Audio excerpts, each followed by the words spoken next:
I found the HOA notice under my welcome mat, $7.80 a month for a community that doesn't exist up here. I laughed, until a gray SUV crawled up my private road and two enforcers stepped out with fake badges and weapons. That's when I hit record and called my Marine buddies. The morning air in the Rockies has a way of biting straight through you. Even in early spring, that cold mountain wind makes sure you remember exactly where you are. Far from towns. Far from neighbors. Far from rules that don't belong. I had just finished stacking split pine beside my porch when I noticed something strange. A piece of paper. Half tucked under the corner of my welcome mat. And out here? That doesn't happen. No postal trucks come up this road. No delivery drivers. No casual visitors. Just me, the pines, and the occasional elk wandering through. So the second I saw that paper, my stomach tightened. I crouched, pulled it free, and unfolded it slowly. Big bold letters across the top read, Aspen Hills HOA, Service Expansion Notice. There was even a little logo. A mountain peak. A pine tree. The kind of clip art nonsense someone makes in 5 minutes. I frowned. Aspen Hills was a neighborhood nearly 15 miles downhill. Suburban. Cookie-cutter houses. Lawns. Speed bumps. The kind of place that actually has an HOA. My cabin was surrounded by national forest on 3 sides. Private land deeded back in the 1940s. The idea that I suddenly fell under their jurisdiction was laughable. But then I kept reading. According to the letter, I owed $780 per month for community safety, infrastructure, and enforcement services. Enforcement? I flipped the page over. Nothing. No legal header. No state registration number. No attorney contact. Just one signature at the bottom. Karen Brickwell, President. I stared at it for a long moment. Then let out a short laugh. This is a scam. Plain and simple. Still, a lifetime in the Marines teaches you something important. You don't ignore strange threats just because they look stupid. Stupid things get people hurt. So instead of crumpling it up, I brought it inside. Set it carefully on my kitchen table. And made coffee. Strong. Black. The kind that keeps your brain sharp. Then I unlocked the fireproof box I kept in the corner of the pantry. Inside were the only papers that mattered up here. The deed. The county survey. The parcel boundaries. The GPS-verified cadastral overlay I ordered when I bought this place 5 years ago. I spread them all out beside the fake HOA notice. The boundaries were clear as daylight. My land stood alone. No easements. No association. No shared services. No community. Just wilderness. And me. So I did the polite thing first. I photocopied the key documents. Wrote a firm but professional letter. My property is not under Aspen Hills HOA jurisdiction. Any attempt to collect fees will be considered harassment and fraud. Then I drove down the mountain to the tiny post office in town. Sent it certified to the address listed on the notice. And waited. A week later, the envelope came back. Stamped in red. Return to sender, address unknown. That was the moment my humor disappeared. Because scams don't send return addresses that don't exist unless they don't want to be found. I pulled up the HOA website listed at the bottom of the notice. It was worse. A single page. A stock mountain photo. A broken contact form. No bylaws. No board members. No filings. Nothing. Just a ghost organization wearing the skin of something official. My gut spoke before my brain even finished processing. Someone thought I was an easy target. A lone guy in a cabin. Far away. No witnesses. No backup. They thought I paid just to make the problem go away. They were wrong. That night, as the sun dropped behind the ridge, I walked my perimeter. The cameras I'd installed years ago blinked green beneath the eaves. Motion sensors were active. Trail cams hidden in the tree lane were recording. I swapped SD cards. Checked the drone battery. Tested the body camera I wore during veteran training weekends. Out here, habit keeps you alive. I stood on my porch with the paper in my hand. The mountains were quiet. But my mind wasn't. I felt that old switch flip. Relaxed civilian. To alert Marine. Someone was coming. And if they did, they were going to learn what documentation looks like. The first sign that something was wrong came 3 days later. Not from the woods. Not from my cameras. But from sound. The steady crunch of tires on gravel. Slow. Heavy. Deliberate. I was on the south side of my cabin, tightening wire around the blueberry patch, when the engine growl crawled up my private road. I froze. No one drives up here by accident. I wiped my hands on a rag and stepped into view. A dark gray SUV rolled into my driveway. Clean. Newer model. No front plate. And on the side doors, magnetic panels slapped on like a costume. They read, Community Enforcement Division, with the same pine tree logo from the fake notice. My jaw tightened. The SUV stopped halfway up the drive. 2 men stepped out. Mid-30s. Tactical boots. Tan cargo pants. Matching navy windbreakers with that bogus logo on the sleeves. Plastic badges hung on lanyards. The kind you buy online. One had a stun baton clipped to his hip. The other carried a folder like it was a subpoena. The taller one spoke first. Mr. Brooks? I didn't answer immediately. Just took one slow step forward.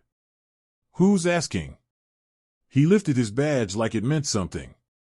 We're with Aspen Hills HOA Enforcement. We're here to conduct a compliance inspection. I almost laughed. Compliance inspection?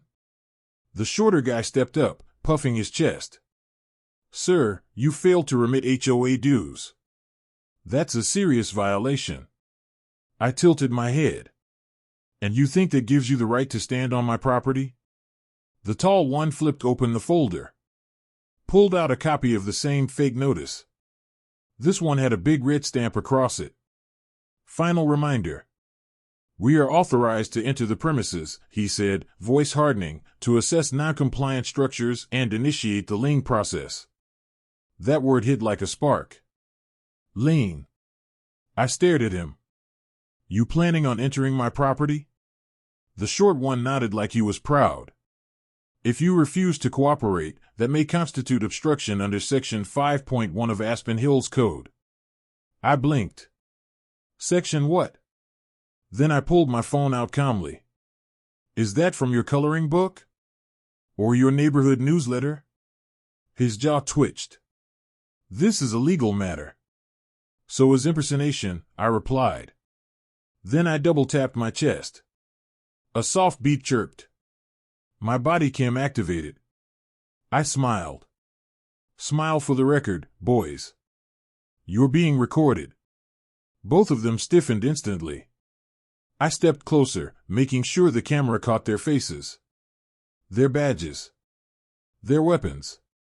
Then I angled my phone and snapped photos of their SUV, including the back plate. A temporary paper tag taped over the real one. Classy. I folded my arms. Now listen carefully. Unless either of you has a court order signed by a judge in Gunnison County, you are trespassing. The taller man tried again. Failure to pay community assessments. Stop. My voice cut clean through him. You're threatening me with fraudulent documents. You're impersonating authority. And you're standing on private land without permission. That's a felony cocktail. Silence. I watched hesitation creep into their eyes. This wasn't going the way they planned. Good. I let the silence stretch. long enough for doubt to start chewing through their fake confidence. Then I added casually, "If you're so sure about your legal grounds, stick around. I've got a couple friends arriving in 5 minutes. Marines. Real friendly guys." That did it. The taller one stiffened. "There's no need for escalation." "Great," I said. "Then you won't mind waiting with me." I took one step backward toward the porch, never breaking eye contact. Inside, with one tap, I activated my drone. Perimeter flight mode. Recording. Then I poured myself a mug of coffee, walked back out, leaned against the railing, and watched them squirm. They didn't leave. Not yet. But they also didn't move. The tall one pretended to check his phone. The short one fidgeted with his badge. Regret was already forming. And then I heard it. The unmistakable low growl of a diesel engine climbing the hill. My gate swung open wide. A black Suburban crested the ridge. Mud-splattered. Dented. Heavy. It rolled up slow, like something from a war zone. And in that exact second, the enforcers realized something terrifying. They had stepped into the wrong damn driveway. Because my Marine buddies had arrived. The black Suburban rolled up the driveway like a tank that didn't care who was in its way. Mud splattered across the sides. Old dents along the bumper. No flashy shine. Just presence. The kind of vehicle that had clearly survived worse roads than mine. The engine rumbled low in the cold mountain air, and the two so-called enforcers turned stiff beside their SUV. I watched their posture change. A moment ago, they were puffed up. Authority costumes. Fake legal threats. Now, they looked like men who suddenly realized they'd walked into the wrong movie. The Suburban came to a slow stop just behind them. The driver's door opened, and out stepped Cale. 6'2". Broad shoulders. Cargo pants and boots coated with road dust. A Marine Corps tattoo still visible on his forearm even after all these years. Then the passenger door opened.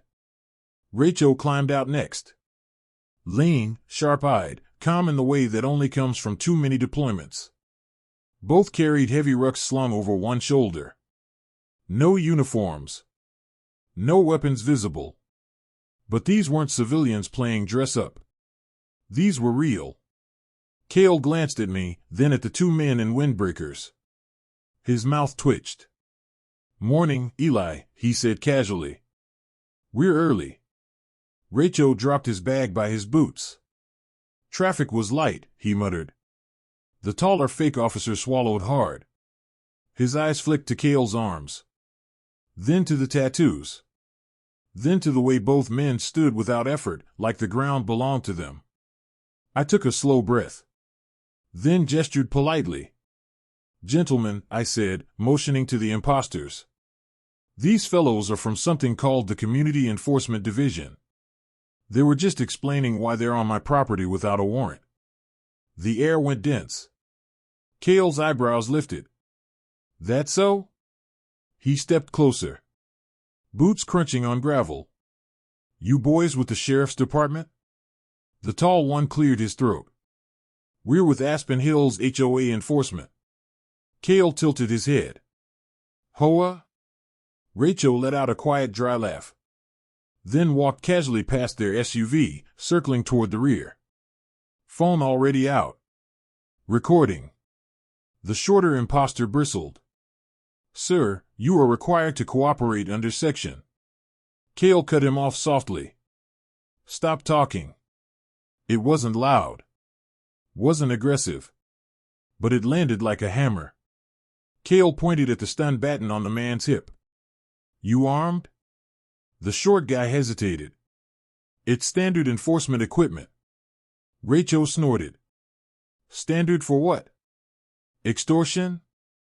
The tall imposter tried to regain control. "This resident owes monthly assessments." Rachel spun back around, holding his phone up so the camera lens stared directly into their faces. "Keep talking," he said.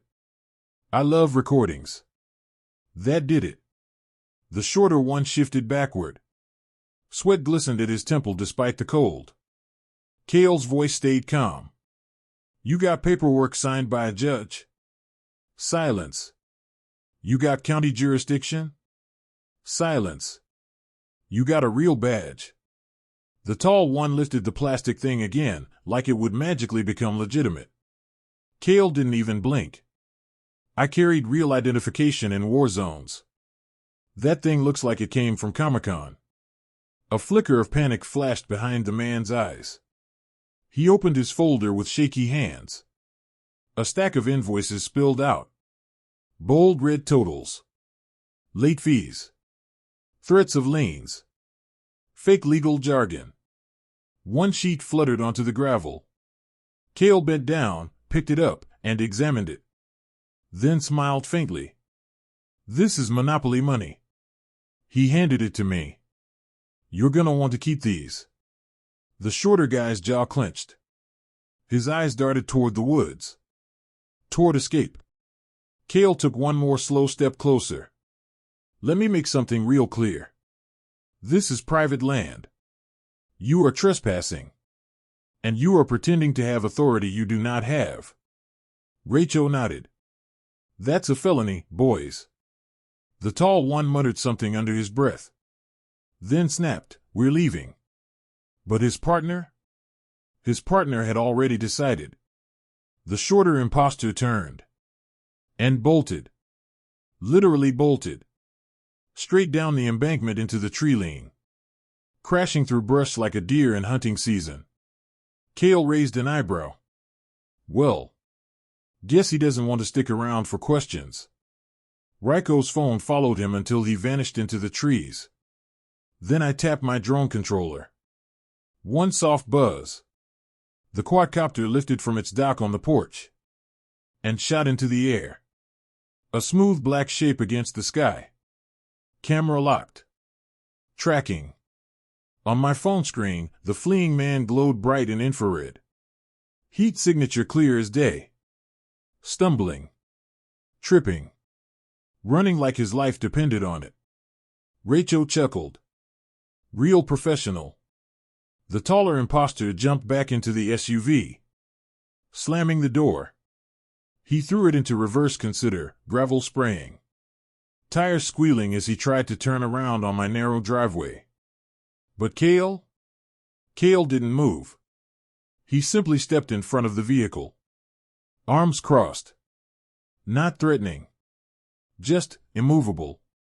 A marine-shaped wall. The driver froze. Eyes flicking between Cale and me, and the drone buzzing overhead. His hands tightened on the steering wheel. For a second, I thought he might do something stupid. Then he gunned it backward instead. Fishtailing down the road. Nearly clipping a pine. And then he vanished in a cloud of dust. The drone tracked him until the trees swallowed the signal. I watched the footage upload automatically to the cloud backup. Evidence. Stamped. Permanent. Silence returned. Only the wind through the pines. Rachel exhaled. "Well, Eli. That wasn't HOA enforcement. That was a shakedown crew." I nodded slowly. "Yeah. And they'll be back." Cale picked up another invoice from the gravel. "Look at these numbers. These aren't neighborhood dues. These are extortion demands. We gathered everything. Every paper. Every photo. Every clip." Back inside, my kitchen table turned into an evidence board. Invoices spread out. Screenshots printed. Body cam audio saved. Drone footage labeled. Cale leaned over my laptop. "You send this to the sheriff?" "Already did," I said. "Got a response." I pulled up the email from the deputy. Cale read it aloud. "Given the lack of confirmed injury or damage, may fall under a civil dispute. Suggest contacting the HOA to resolve amicably. Rachel stared. Amicably? I let out a bitter laugh. They sent armed men onto my property. And the county wants me to resolve it amicably. Cale shook his head slowly. They're hoping you drop it. That's what scammers count on. Ryko's eyes sharpened. So we don't drop it. That afternoon, we dug. We started with the name at the bottom of the first notice. Karen Brickwell. President. Aspen Hills HOA. Rachel searched state HOA registries. Nothing. County filings. Nothing. Colorado HOA Information Center. No listing. Cale checked business registrations. No nonprofit. No registered agent. No legal authority. Just paper. A ghost. Then Rachel pulled up the HOA website. Still just a stock photo and broken contact form. No phone number. No board members. No bylaws. Cale leaned closer. And that map. The one showing their jurisdiction. It was badly edited. Borders bloated. My land shaded and like someone drew over it in Microsoft Paint. They photoshopped your property into their territory, Cale said. Rachel clicked deeper. Then froze. Oh, you'll love this. He opened a domain registration lookup. The website had been registered last year. Owner email? K. Brickwell. AspenViewConsultants.org. I blinked. Consultants? Cale gave a short, humorless chuckle. That's a fancy word for petty tyrant. Rachel kept going. There's more. A short-term LLC filed last year. Brickwell Enforcement Services. One bank account. No employees. No taxes. A shell. My stomach turned. Karen wasn't running an HOA. She was running a racket. Fake boundary expansions. Fake invoices. Fake enforcement officers. Pressure tactics. And fear. Cale crossed his arms. She thought she could shake down anyone outside town who wouldn't fight back. Rachel nodded. She picked the wrong Marine. We uploaded everything into a secure shared folder. Then Cale said quietly, there's always someone inside the scam who knows it's wrong. An accountant. A clerk. A witness. Someone who cracked first. That gave me an idea. I remembered a name Rachel found buried in an old HOA budget PDF. Sandra Listister. Former accountant. Left 2 years ago. I sent her a single email. Didn't expect a reply. But later that evening, my phone rang. A woman's voice came through, nervous. Mr. Brooks? This is Sandra. My spine straightened. Yes. There was a pause. Then she whispered, I remember Karen. I remember those maps. My eyes narrowed. Sandra swallowed. She started sending invoices outside the HOA boundaries. She said if people benefit from being near Aspen Hills, they should pay. Some did. They were scared. One elderly man started paying monthly because she threatened eviction.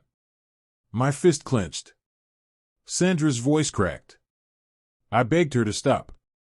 That's why I quit. I breathed slowly. Would you be willing to make a sworn statement? Another pause. Then, yes. That was the smoking gun. I looked at Cale and Rachel. They both understood. This wasn't just intimidation. It was organized fraud. A paper weapon designed to steal landowner money through fear. And Karen Brickwell was at the center. I thanked Sandra and hung up. Cale leaned back. Well, she just gave us a match. Rachel nodded. And we're about to light the whole thing up. I stared out the window at the dark tree line. The mountains were quiet again. But now the silence didn't feel peaceful. It felt like the calm before something bigger. Because if Karen was sending fake enforcers now, what would she do next when she realized she'd been exposed? I turned back to my friends. "We're not done." Rachel smirked. "We're just getting started." I didn't even get a full night of peace after the enforcers ran. The next morning, the mountains were quiet again. The wind moved through the pines. The cameras blinked green. Everything looked normal. But I knew better. People like Karen Brickwell? They don't stop when they're caught. They double down. And she proved it 3 days later. It started with a knock at my gate. Not the crunch of gravel. Not the hum of an SUV. A real knock. When I stepped outside, I saw a man in a sheriff's uniform. A deputy. Alone. He looked uncomfortable, like he'd rather be anywhere else. "Mr. Brooks," he asked. "That's me." He handed me a folded sheet of paper. "This came through the admin office. I was told to deliver it directly." I unfolded it. And my jaw tightened instantly. Across the top, in bold font, was the Aspen Hills HOA logo. Underneath, notice of pending lien review. It claimed I owed over $3,000 in unpaid dues, enforcement costs, and compliance delay penalties. The word lien was underlined twice like she thought that made it real. And at the bottom?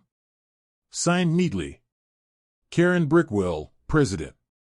I looked up at the deputy. "You serious?" He shrugged. "Off the record. We know it's probably bogus. But protocol says we still have to serve it." Then, quieter. "Half the office thinks Karen's off her meds." I gave him a slow nod. "Appreciate the honesty." He left. And the second his cruiser disappeared down the dirt road, I scanned that letter and sent it straight to Lena Morales. Retired JAG.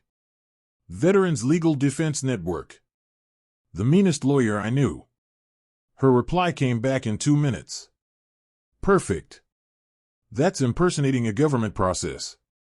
I'm adding it to the criminal fraud filing." That was the moment we stopped playing defense. Lena filed an emergency motion for injunctive relief. A temporary restraining order to block Karen, the HOA, or anyone acting under them from contacting me, entering my land, or claiming jurisdiction over my property. She also drafted a formal complaint to the Colorado Attorney General's office. Fraud. Extortion. Impersonation. Conspiracy. Mail fraud. And now? Attempted lien filing. Karen had walked herself into felony territory. While Lena fought in court, Kale and Rachel fought somewhere else. The public. They edited the drone footage into a clean cinematic video. Freeze frames of fake badges. Zoom-ins on the stun baton. The runner fleeing into the trees like a scared animal. Kale narrated it like a Discovery Channel expose. We posted it everywhere. YouTube. Reddit. Facebook groups. Colorado HOA horror stories.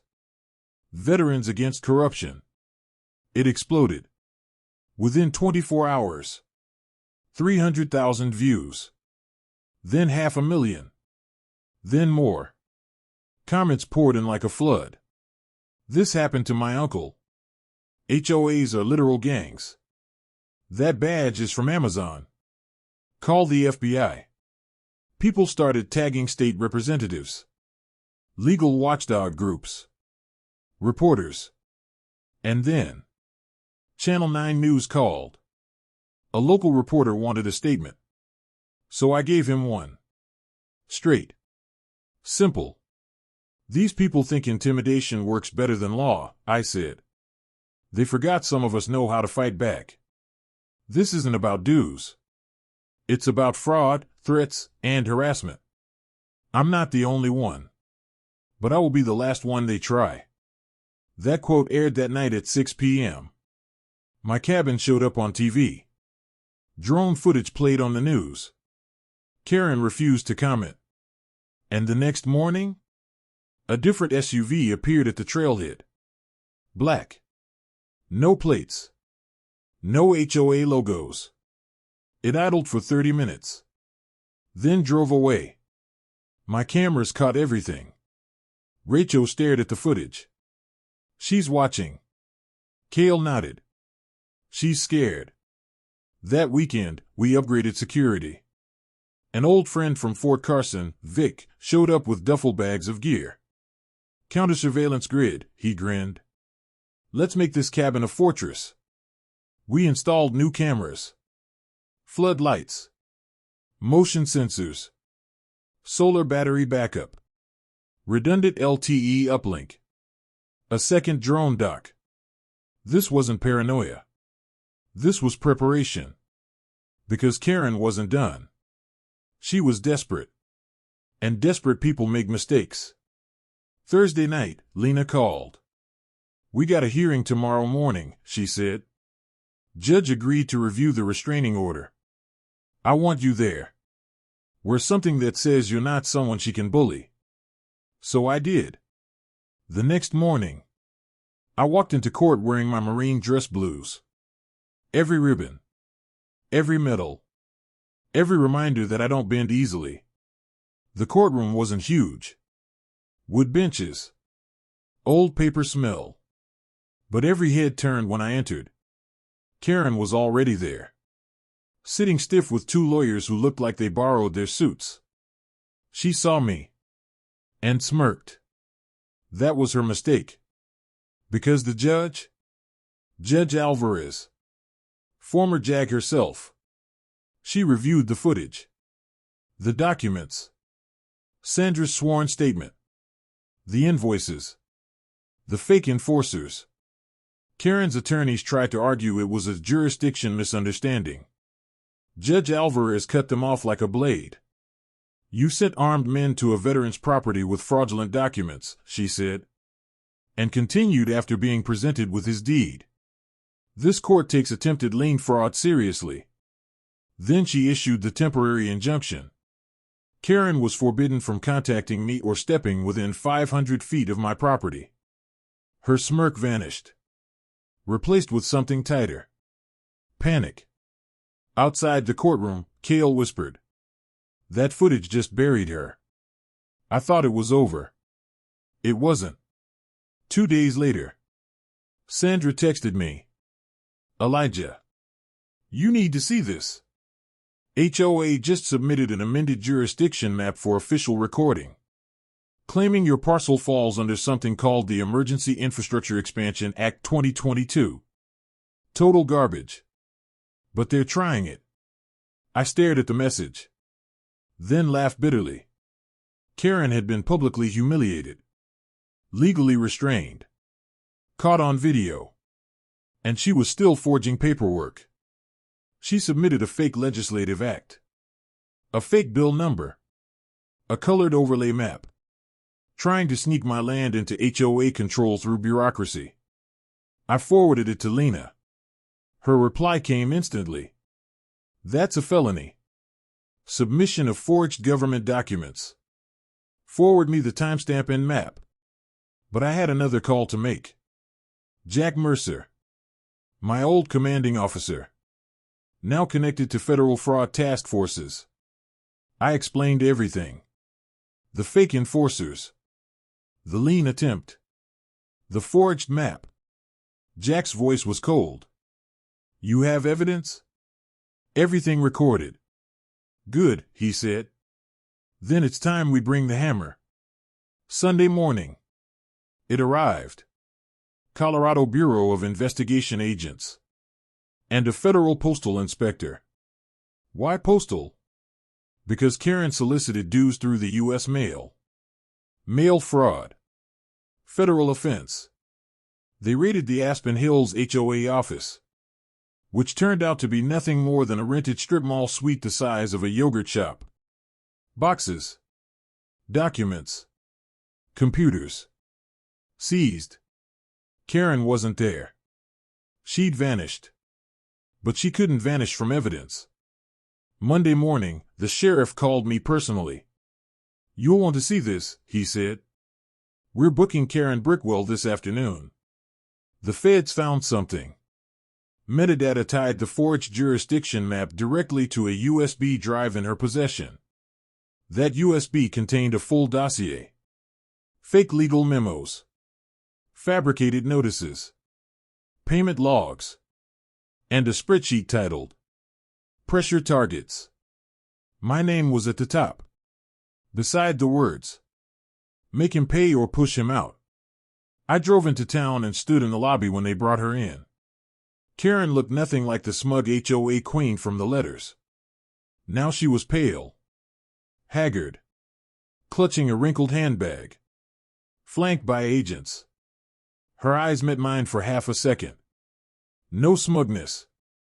No arrogance. Just fear. She didn't say a word as they led her into processing. That evening, Lena called.